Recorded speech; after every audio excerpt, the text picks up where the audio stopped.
Friends. ఇలా అయితే బాగా కలిపి పెట్టుకో. దీంట్లో అల్లం ఎల్లిపాయ పేస్ట్ అయితే కూడా వేసేసానండి. బంగాళదుంపలు ఇలా అయితే కట్ చేసుకోవాలి పొడుగుగా.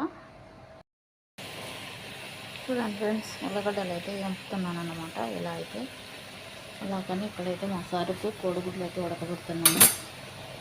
చూసారా, ఇది అల్లము నిమ్మకాయలు అన్నమాట. నిమ్మకాయలు కోసి ఇలా అయితే ఉడకబెట్టానండి తాగడానికి వాటర్ అయితే. ఇలా అయితే ఎంపానండి.